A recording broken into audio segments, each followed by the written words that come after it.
underestimate the strength we have in the society that has survived so long.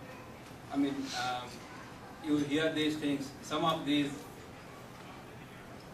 border on paranoia that will be obliterated, but I mean, they may be organized well, but do we not have to recognize that there is inherent strength also in the society that throws up? No, good question. This is a very common question. It's a very, very common question. Let me tell you, this business that we've not been bothered and affected for 5,000 years is not valid. Even 2,000 years ago, forget 5,000 years, even 1,500 years ago, Afghanistan was part of our country, Pakistan was part of our country, Nepal, and you look at these Central Asian countries, all these sthans, they're all Buddhist, Hindu, and our nation, our civilization went all the way to Bali, which means all of these places like, not only Myanmar and Thailand and Southeast Asia, Cambodia, they were all part of it. So if you look at from Bali on one side to Afghanistan on the other side, and if you look at from Sri Lanka to the south to all the way to Mount Kailash and these various Central Asian countries, if you look at that as Indian civilization, even 1,500 years ago, and then if you look at Buddhism also as part of it, then you would also have to include China and Japan. But forget that. If we just take this smaller entity, we are now already 20% of that and lost 80%. Okay. So if you are a business corporate guy and you've lost 80% of your revenue, you can't say, we are all going to be here forever. Look, we are still doing well. The point is the trend line is against us. And the most aggressive religions did not even exist. One of them did not exist 1,500 years ago, and the other one did not exist 2,000 years ago. So these younger, newer religions have taken over more than 50% world market share, which they had zero at 2,000 years ago. We have lost market share in our region of South Asia and Southeast Asia. Not only that, even the territory which is now India is being threatened with further partitions. You cannot say Northeast is safe. You cannot say Kashmir is safe. You cannot say these Maoist areas are safe. You cannot say Tamil Nadu are safe. So yes, we have survived, but it's like a person who's got more and more diseases, more and more organs infected could say, no, I've lived for 60 years, 70 years. Look, man, why are you worried? I've lived 70 years, so I'll go on. The point is, the doctor will tell him that you are not as healthy as you once were. So a doctor of civilization will say that the power and strength of Indian civilization, even internally, to be able to withstand to threats and all that, is not where it was once upon a time, which we all know. Okay, so merely survival is not good enough for me. The fact that we are still alive is not good enough for me. The point is, are we thriving? And is the trend line against us? The conversion is always one way. It's not Hindus aren't going around converting other people. We are being converted. Whether we are being converted fast or slow is the only issue. But any time there is a one-way trend, ultimately you are not going to be able to continue. Ultimately, you're not going to continue. Now, as far as the speed is concerned, let me give you a few examples where conversion happened like that. One is Nagaland. In the 1950s, less than 2% were Christians. In 40 years, they went to 95, 98%. Like that. Another example is South Korea.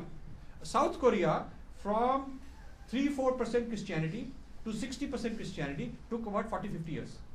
Because it took them a long time and they were just futzing around, not being very aggressive and just growing a little bit slowly here and there.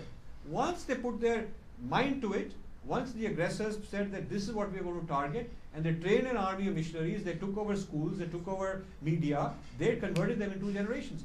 That planting of the machinery has happened in India. It is not happening, but happened. Today, you will not be able to get a good pro-Hindu story out in the mainstream press, but you can get an anti-Hindu story out like that. I'll tell you that. You can see that we have documented in this how the police cases that are filed, they are done one way, not balanced. How the legislature, how the prosecution is of one kind focus, not the other kind. So it's like the body has an immune system, and so what the mechanisms I'm talking about are the immune system of the nation. And if a patient's immune system keeps getting weaker, even though he's not dead, the doctor will tell you that you are heading for trouble. So we can't just wait. We can't just wait until we have got a heart attack. We have to say that these problems are happening. Many Nagalands are being created in the pockets in India. So we can't wait for that to happen and then say, this is what happened. So I would, given how long it takes to organize Hindus, they will look for every reason to do nothing. First they'll say there's no problem, then they'll say it's not my problem, then they'll say it's being solved already, then they'll say somebody else must be solving it, I'm sure there's so many people. Every reason for them not to have to do something. So given all that, we have to get organized. Sooner the better. Thank you for opening our eyes. My question is, part of our lethargy is really due to the fact that we believe in our national emblem, Satyameva Jayate. Truth always stands. But is that really true? In the era of this mass media miscommunication and propaganda marketing muzzle that is done through money and force and all other things, will truth finally win? Well, in cricket, being a good cricketer wins, nothing to do with truth. In tennis, the person who is better trained, better knows the tennis strokes, better tennis players win. It's nothing to do with whether it's truth in his heart and all that stuff. In chess, the guy who's a better chess strategist will win. So in any competitive arena, whether it's marketing or whether it is military, whether it is sports, anytime there is competition, the competition, unless the competition is about philosophy, and then you can say the truth will win. But if the competition is about something else, which is about power, then it is not a matter of truth, but a matter of skill. Who has got better skills to fight in whatever type of fight it is? So I don't believe that truth always wins, because if you look at the history, I mean, Native Americans were wiped out. It's not because they were liars or the Christians were truthful, and the blacks got enslaved not because they lacked the truth. You look at species that have gone extinct, you look at languages that have gone extinct, you look at people who got colonized. I think these slogans and these bumper stickers are very misleading. You have to look at the facts and see, you have to question all these things that we assume. You have to question whether they really are true. I don't think that truth prevails in the corporate life or as to who is going to succeed. It's basically who's got merit on his side, and who's got good politics on his side, and who's got luck on his side. So the success factors are not as simple as truth. It's more complex than just truth. Last question, Mala. I understand from your talk that there are two fronts we should be attacking. One is people sitting in this room, or like you, most of us are living in this country, go to India for occasional visits. We can take the cause of trying to influence the political winds of this country to reduce the Christian influence coming from this country in a negative way towards India. But my opinion, just an opinion, that on the other front, where it should be tackled is going to be from India itself. So based on your book and also the defense services interest, there must be a solid partner in India who could take up the cause along with you and your friend who is a co-author and try to develop some kind of a dialogue, some kind of a activity from India to tackle this. Yes, good point. Now, unfortunately, we have become a society, we've become a civilization of followers rather than leaders. It's a problem. Everybody wants someone else to do it. So the problem, what I'm finding from India is a lot of cheerleaders, a lot of people wanting to cheer me rather than jump into the game and help me. A lot of people will clap and say, "Arey, wow, wow, great," like that, but they're not going to come and do it. It's like if you've been to Mexico, the bullfight, when they have this bullfight, everybody is rooting for the bull. Because you see, the outcome is clear. The bull will be finished, the matador has got all this flamboyant stuff, he's going to win. If the bull is not putting up a good fight, they don't get their money's worth, because the match is over very quickly. But the bull who put up a real good fight, he goes, hits, and maybe even knock him off the horse and all that. Ultimately, he's going to be dead. But that bull gets applauded, a lot of cheers, people really cheer the bull. Because they feel that, they're getting their money's worth, it's exciting. So I feel that I am the bull being cheered.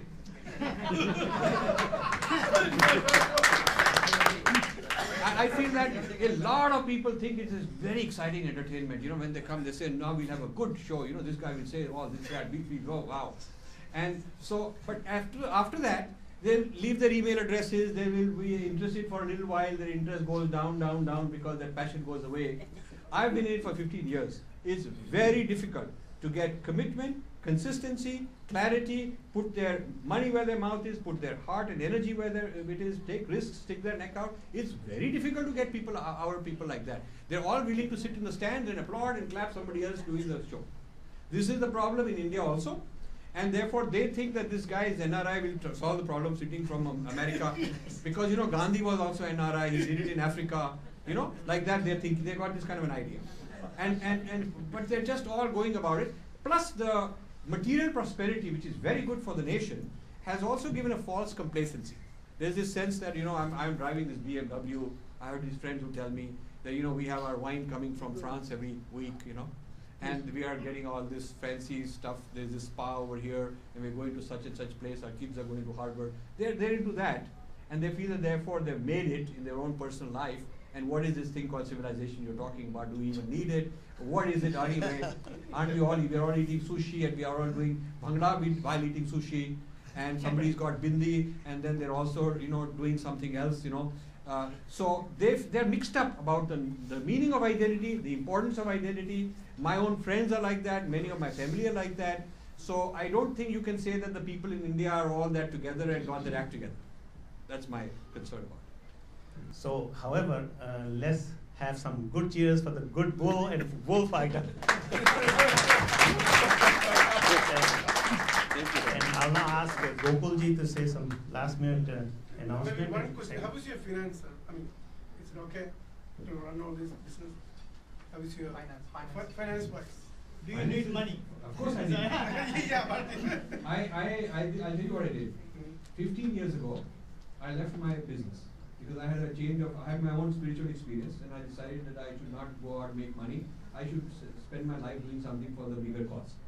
So for 15 years, I've been running this with my funds. And I have no income, I don't have job, any business, anything there. And the market has also gone up and down and had problems. So, so as a retiree, you have challenges to face. But I don't want to leave my work incomplete, and it could be left incomplete at this stage. So, but I am not cut out to go looking for asking. I'm not a fundraiser type, it's not my personality to go looking. I frankly thought, in '95 when I started this, that if I can really show what the issues are and what we're able to produce in the next few years, then, you know, so many other NRIs will join me of their own, that the phone will be off the hook. But it hasn't happened. Because people would they'd rather write a check to a Washington politician, get their picture in the newspaper. I mean, I have a lot of people who would rather spend their money to get themselves in the White House in their bow tie, showing that, you know, we have made it. They'd rather spend their money on visibility personally for themselves. Yeah. Secular causes have an easier time getting funds because it is less a problem for them. The Hindu cause that gets money is temple, which is good, but it is not going to take on this issue. And the Hindu temple itself is afraid to participate in such issues because they're somehow very mixed up about the nature of the Kurukshetra, they're mixed up about the Kshatriyata, they are mixed up about how Shankaracharya had to go and fight and intellectual battles he had to have with opponents. They've forgotten all that. And so they have gotten into this otherworldly, escapist loftiness as a sign of being very advanced. Actually, it is cowardice. So this is why I feel alone. And yeah, I mean, I don't have funds to do all this, and but I am not inclined to stop, nor is it my temperament to go around looking.